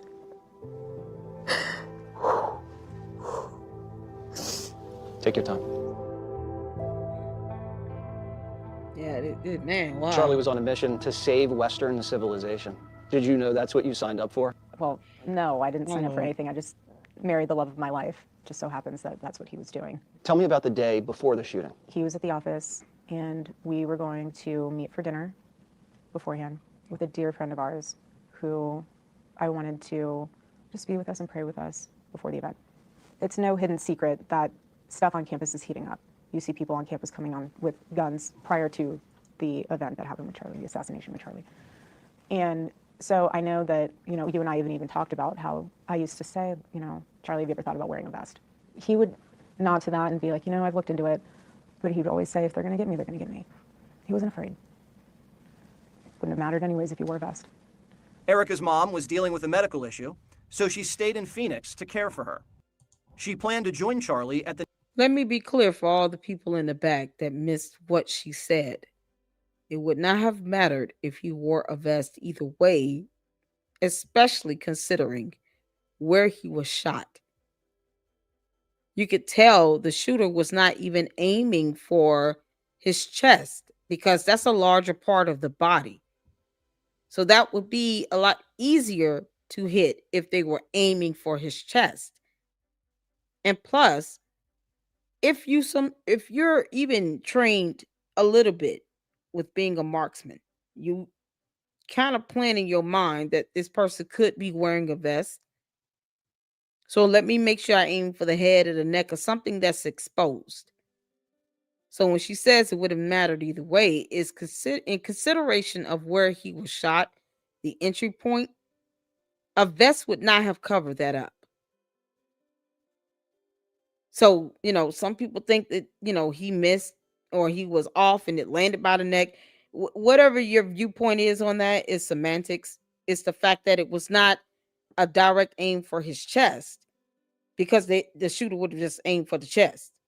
But to get that level of accuracy with the neck like that, not necessarily a headshot, but just something that did equally, if not more damage, than aiming for the chest piece in any capacity. It speaks volumes about the high level of accuracy in the fact that he planned it. Tyler James Robinson planned this. Whether anyone else is involved, you need evidence. So that's what she means by would not have mattered, simply because of where he was shot. For the slow people in the back. I know you Lucksters, we all understand what she meant, but you got some of the slow people in the back and the candy asses that they'll let that go over their head and try to find a conspiracy out of that. Next scheduled Turning Point event at Colorado State just a few days later. He was like, home needs you. Home needs you. Be home. Come with me on Thursday to the next event we have. And so for him that night, he was so excited. I mean, he just was like, I can't wait. It's going to be the best. And he got up around 2:45, 3-ish to go into the kitchen to grab a snack. And our daughter had woke up around that same time. We live in a small space, so you can kind of hear when everyone's kind of shuffling around. And so she came to our room and she stayed in our bed. And he always loved when Gigi slept in our bed because she's, little ones, they like curl up inside of you and like they're just nuzzled in. But you also know that it can be very acrobatic when a 3-year-old is in your bed and somehow their feet end up on your face. So I said, I want you to have a good night's sleep. Go ahead and sleep in your room. And I'll turn the air down so it's nice and cozy in there. And I just want you to get a good night's sleep so you can be amazing tomorrow. And so Gigi and I stayed in our room. And that morning he woke up super early and he came into our bedroom, into the bathroom, because that's where his wedding ring was and his necklace. And he came in and he grabbed that. And then he left. I didn't even get to give him a kiss goodbye. Click here to subscribe to the Fox News YouTube page to catch our hottest interviews and most compelling analysis. So we're going to go straight to the next video. Look at that. This is the second one I want to show you all. He lived for those moments when he just walked out and was throwing the hats. And students, he loved Gen Z and young people. And there's just this sea of endless crowds of people. You couldn't even see the end. He was throwing out hats, and then it's just, still processing it. Sadly, we just started getting word just a couple of moments ago that Charlie Kirk has been shot. How did you find out Charlie had been shot? Was at my mom's doctor's appointment. I have my phone and I see the video come in of him flinging out the hats. And I said, Mom, look, it started. So we saw the hats being flung. I put my phone down and it was on silent, so I had no reason to look back at it. I moved my mom, I went back to grab my phone, and that's when Mikey started calling me. Called me within seconds. I called Erika. I just remember it rang like 3 or 4 times. I didn't know what to say. Those are the words that will change someone's life forever, and you have to be the one to say it. That was the first time I've ever called her during a cannabis store stop. And so Mikey called me. Wow. I'll never forget. I'm just being like, Charlie's been shot. He's been shot. Get the kids. Get security. Get the kids. Get the kids. He's been shot. I sprinted out of her treatment center. I just collapsed in the middle of the parking lot. Called our security. Yeah. Unbelievable nightmare. The communications director of Turning Point USA has asked our team to give a moment of silence and prayer. And so we are going to do that right now. We're going to pause and offer our prayer. We hope you join along.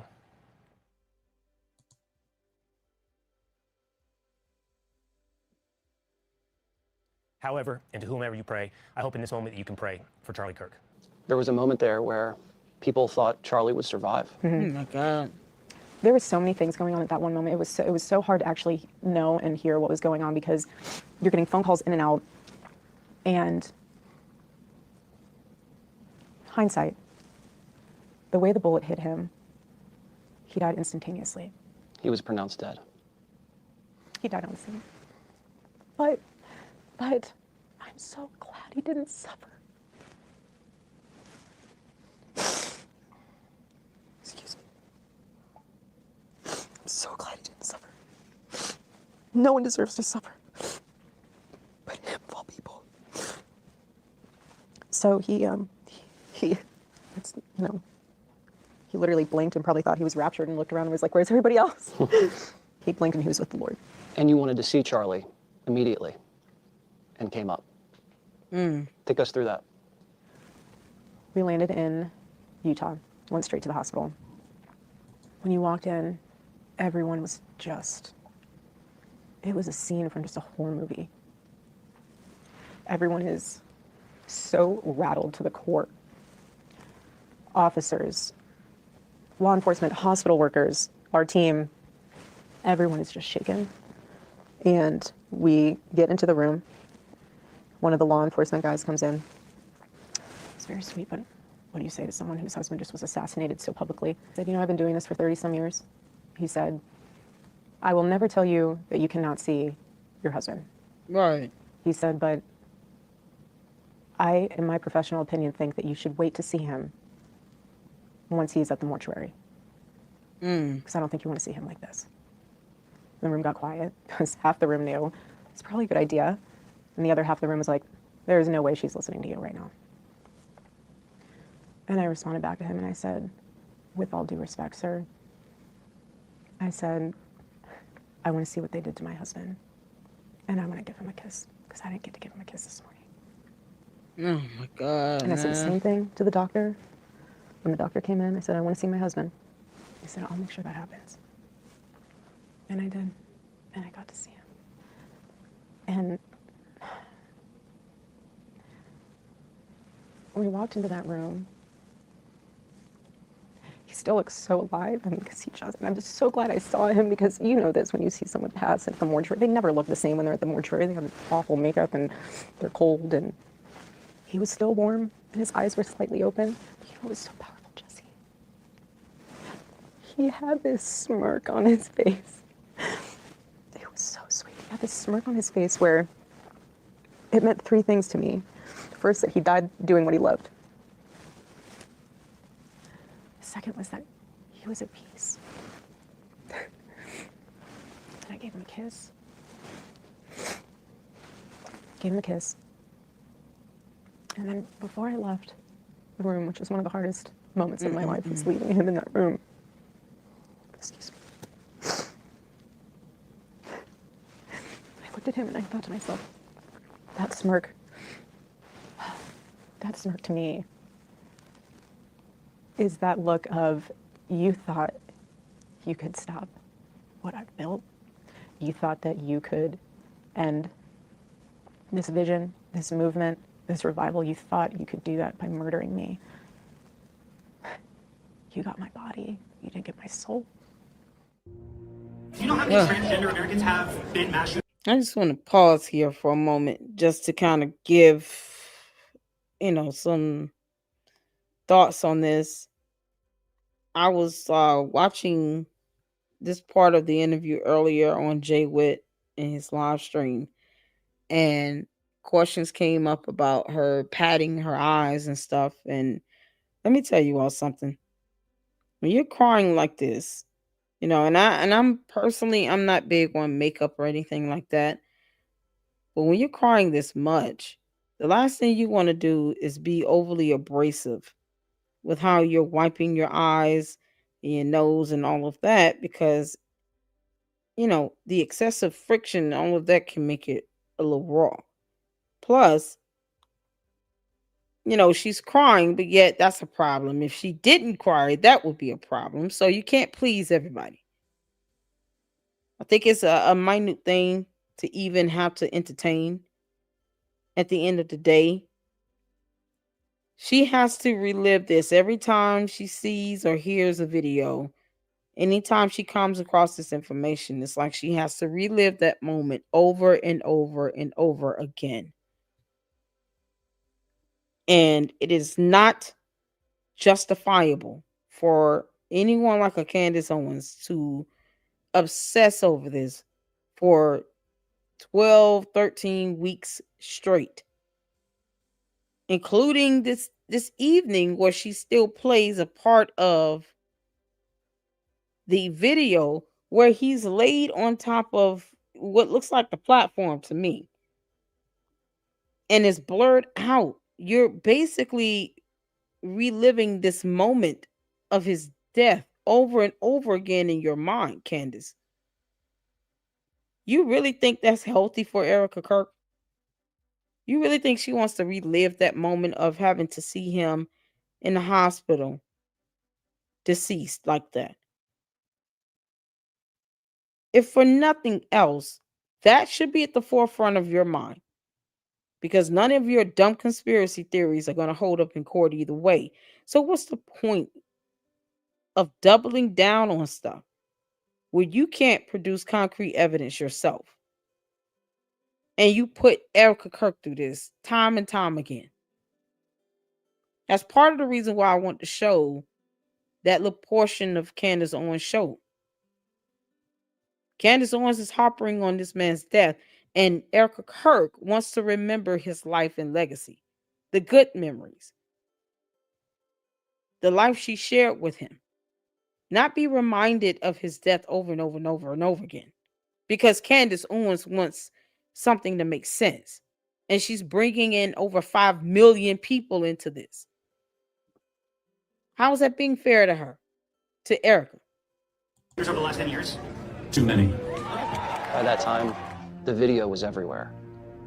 How do you process that? Yeah, it is. Clicks and views. I never saw the video. I never will see it. I never want to see it. There's certain things you see in your life that you can never unsee. Exactly. There's certain things you see in your life that mark your soul forever. I don't want my husband's public assassination to be something I ever see. I don't want my kids to ever see that. And for people who actually enjoy watching that, which is quite literally sick. Candace. What if that was your father? Or your brother or your sister? There's a perspective shift there. We're human. Life is fragile. And there is so much beauty in this world. Why would you waste any portion of your life looking at something so evil? Candace Owens, I hope you have an answer to that question. You evil, soulless gimp. This is what I mean by Candace's obsession over that. She keeps reliving the moment he was shot over and over again, but then talks about how you can't unsee that. But yet you keep seeing it over and over again for 12 plus weeks straight for clicks and views. This woman does not want to watch her husband get shot. And it boggles the mind. The obsession over that is so unhealthy, as opposed to Candace Owens sharing memories and his legacy, especially of his company, and including Erika Kirk in this, like having her on her show, would be one thing. But Candace Owens does this with evil malice and evil intentions. She doesn't have any good intentions with this. She could easily bring Erika Kirk on her show, and she refuses to do that. This is insane. Why she lies about having 2 degrees. Charlie was answering a question about trans violence when he was murdered. Do you think that was a coincidence? I don't believe in coincidences.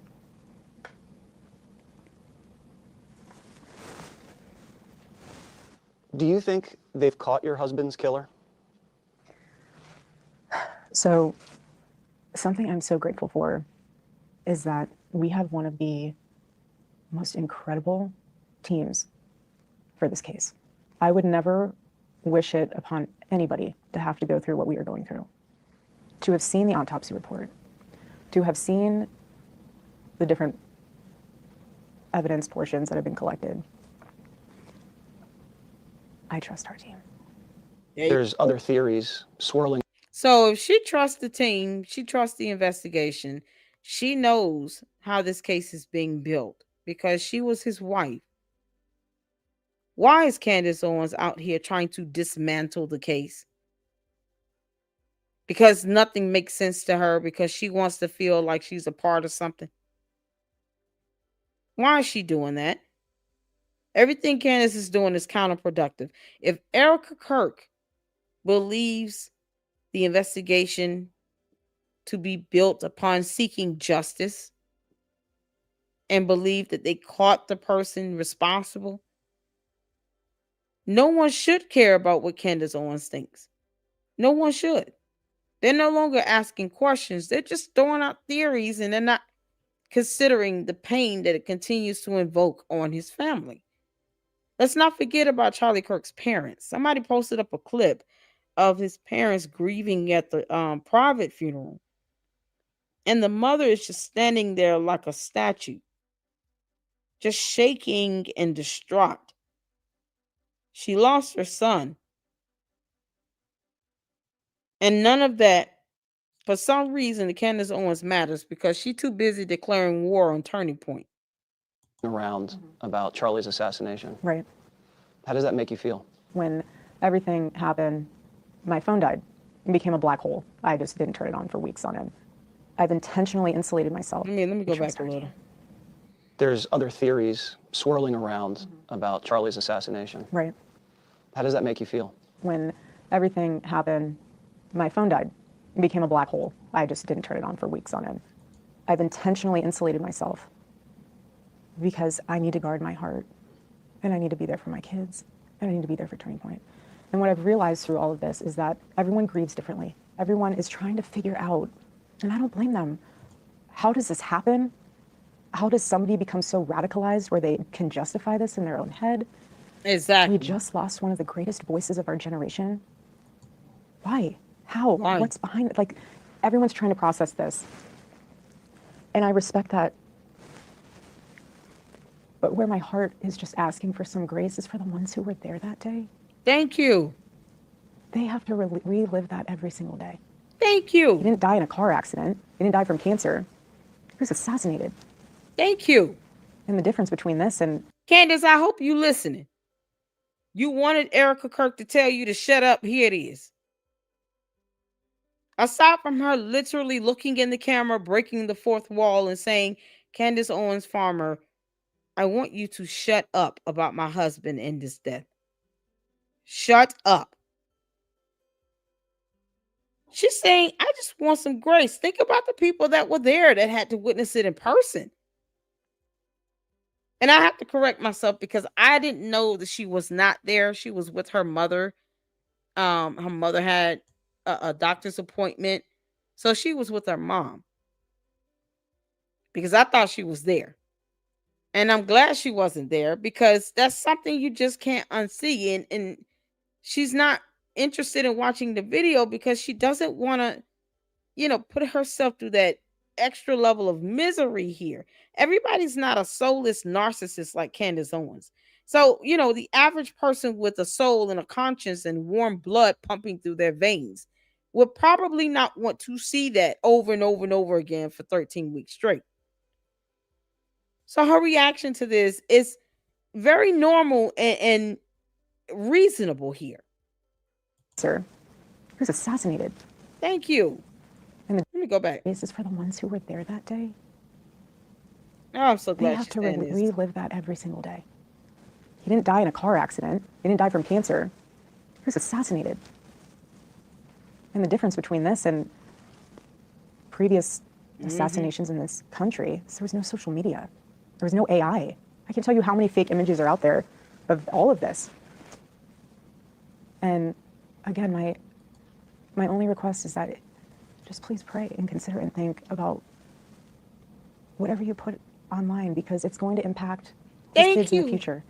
I don't want my kids to go on the internet one day when they're older and see things that it's just, we're all trying to process this in their own way. What I tell y'all? You have someone being a mom right now, being a wife, even considering those who were there in person. She's not just saying this for herself. She's saying this on behalf of Turning Point USA. She's saying this on behalf of all of the supporters, the college students, the parents, the children that were out there. There were minor children out there. She's saying this on behalf of everyone that had to witness that in person, for every person that's ever lost their spouse, their loved one, their son, their father. That she's speaking for a lot of people right now as she says this. And this is just pure wisdom, right? Put yourself in, someone else's shoes. Be empathetic before you put stuff on the internet. Her children have to grow up and watch this stuff. Why should they be forced to watch something like Candace Owens? Why should Candace Owens be dominating the internet regarding Charlie Kirk, but not his own wife? Make that make sense? Previous assassinations in this country, I had to there was no rewind social it. media. There was no AI. I can tell you how many fake images are out there of all of this. And again, my only request is that just please pray and consider and think about whatever you put online, because it's going to impact his kids in the future. I don't want my Amen. kids to go on the internet one day when they're older and see things that it's just, we're all trying to process this in their own way, and I appreciate that. But just some grace would be nice. Thank you. Do you feel safe? Y'all hear how she said this? It was just so calm and just very direct and genuine. Some grace would be nice. Candace Owens, stop creating these dumb conspiracy theories and think about her children, because you are a mother yourself of 4 children, and your 4 children, Candace Owens, still have their father. You don't have to be the one to explain to your 4 kids why their daddy is not coming home.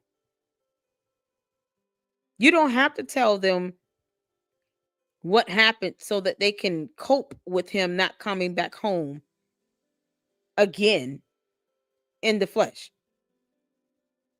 You don't have to explain to them what happened to their father on national television and how he was assassinated in front of national television, in front of thousands of people that were there in person at an event.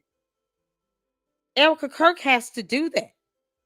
And you claim to be Charlie Kirk's friend when we all know that you weren't that close to him, especially within the last year or so leading up to his death. You still have your husband, Candace Owens Farmer. She doesn't. Erika Kirk does not. And yet, she could be angry and yell and scream and cuss and fuss, but she's not. She's saying just some grace would be nice. I don't want my kids growing up watching this. Be careful what you put out on the internet. It doesn't have to be salacious.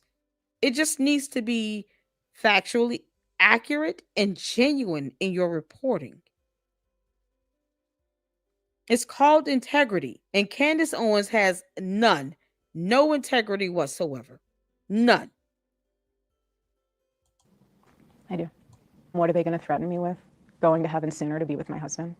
And I don't say that to be reckless. I do not. I do not say that because I'm out in the streets like I just want to play this part one more assassinations in time. this country. There was no social media. There was no AI. I can tell you how many fake images are out there of all of this. And again, my only request is that just please pray and consider and think about whatever you put online, because it's going to impact his kids in the future. I don't want my kids to go on the internet one day when they're older and see things that it's just, we're all trying to process this in their own way, and I appreciate that. But just some grace would be nice. There you go. Do you feel safe? There you go. I do. What are they going to threaten me with? Going to heaven sooner to be with my husband?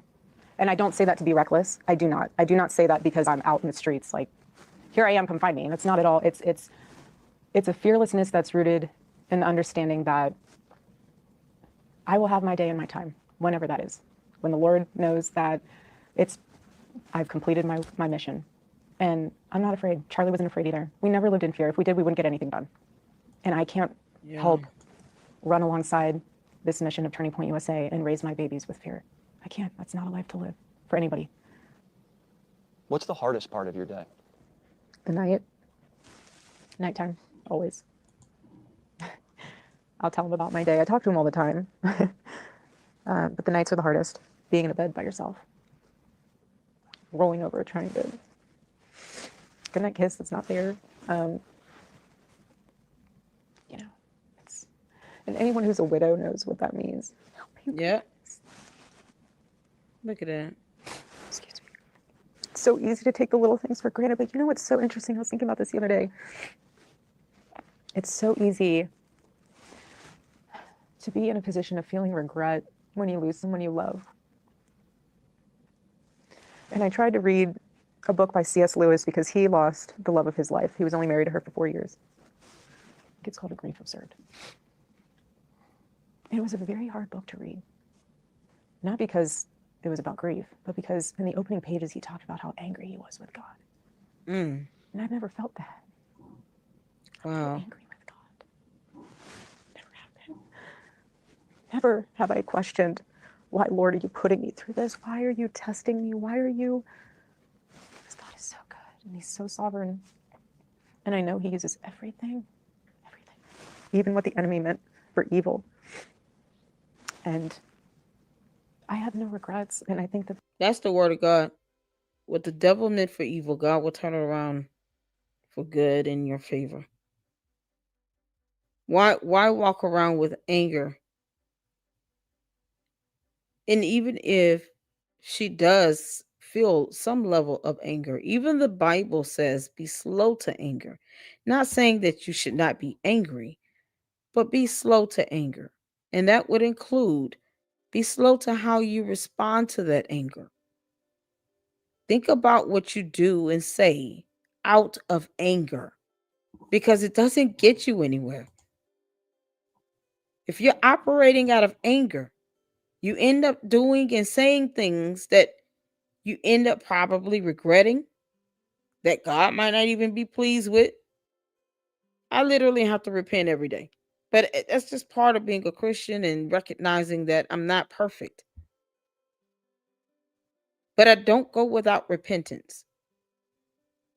And when you walk in anger, when you're mad at the world, when you're angry and mad at God, you're showing some lack of faith and just some, a lack of humanity here.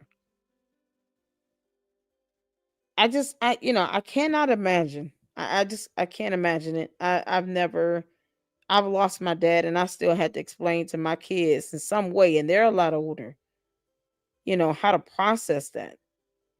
She's got to teach her kids about this. And you got people out here that don't have a soul. They're too busy being caught up in pushing out dumb theories with no evidence and being sensational, where they've lost their humanity along the way. that's why processing this for me is probably different than most, because people say, how can you do all that you do? And it's because I loved and still love Charlie. Did you watch the news after the assassination? Because there were some people saying that Charlie deserved to die. Mhm. Charlie had it coming. There's so much beauty in life. I don't know why you would waste. I agree, Mandy. She your is time have saying guilt. somebody deserves to be publicly executed in front of everyone. That's just, why would you say that?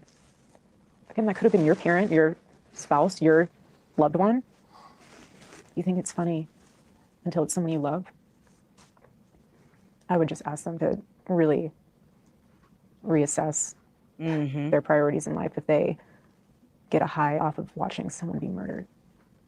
Jimmy Kimmel lied about your husband's murder and didn't really apologize. Mhm. What would you say to Jimmy Kimmel? Same thing I told Sinclair. They asked, I haven't really told anybody this, so they asked, do you want Jimmy to give you an apology? Do you want to be on a show? How can we make it right? Through our team, I responded. I said, tell them thank you, we received their note. This is not our issue, not our mess. We are grieving and we have an organization to run. My husband never told people what to say. You do what you think is best and right, and I prayerfully wish you the best. But I will never ask someone to give me an apology that they don't genuinely mean. That's between you and the Lord. If you want to say I'm sorry to someone who's grieving, go right ahead. But if that's not in your heart, don't do it. I don't want it. I don't need it. Click here to subscribe to the Fox. I'm so glad she said that. I'm so glad she said that, because that speaks volumes. And it also reflects the fact that her response or lack thereof to Candace is based on this mindset. That's not, she's saying basically, look, it's not my problem. If you walking around here and you saying all this nonsense and, you know, putting yourself in a position where everyone else around you knows that you have to apologize for something, and then you want to walk around here and say all that nonsense. We're not bearing that burden. That's on them. That's on Candace. Candace will never apologize either way because she's a narcissist. Like I said, even if Erika Kirk told her to shut up, she wouldn't shut up. Because then she would take that as a sign that, oh, Erika Kirk is going against me. She's not asking questions. Why isn't she pushing for more information? She would take that as a challenge, like it's a game. She would never ever respect Erika Kirk's wishes in shutting up. We all see how she's handled the First Lady of France and still can't produce scientific evidence on that nonsense she put out there. This is why Erika Kirk is ignoring you, Candace. Because everything you're saying and doing, and your anger and your frustration, your conspiracy theories is a you problem. She's too busy running a company that obviously you want to be the CEO of, and you will never ever get it. I'm so glad she said this. I'm glad she, put things the way she did, because some people aren't worth getting that extra attention, and Candace Owens is one of them. Erika Kirk doesn't even have to mention her name for the rest of us in our right frame of mind to know who she's talking about when she says certain things, when she's answering questions and giving her responses in the way she's doing it, such as a little grace would be nice. She doesn't have to say Candace Owens' name. For what? Keep ignoring her, Erika Kirk. You're doing well. You still have a lawsuit when it comes to her releasing your husband's medical file without your consent. So, these are the two videos I wanted to show you all. And I appreciate all of you all for tuning in. I know it's late. Hopefully, many more of you will catch the replay. But please make sure you guys hit the like button and subscribe to the Lady Luck Club and share this video. I think there's just a lot of things that people need to hear. People need to see this comparison. This is why Charlie Kirk, picked his wife. The Bible says that he who findeth a wife findeth a good thing. This is why he was allowed to find Erika Kirk. Because look how she handles herself. Can you imagine Charlie Kirk trying to date somebody like a Candace Owens? It just wouldn't even work out. And she's a narcissist who's power hungry and wants control and money. He knew what he was dealing. He knew who Candace Owens was. And I believe that, God bless Charlie Kirk with someone that was meant for him. And they got kids. So make sure you guys share this. Put it on Twitter X. Tweet it out. I'm going to break it down. Luckily, we're hitting an hour, 58 minutes. So I'll be able to break it down with StreamYard. And I appreciate all of you for tuning in. I will go live tomorrow. Well, technically today, which is Thursday. And I hope you guys tune in and we'll check out whatever response Candace Owens gives and, clown her out for it. So you guys have a good evening. Hit the like button on the way out. Thank you guys for the support. I truly appreciate it. And until the next one, Lady Luck Club out. Deuces.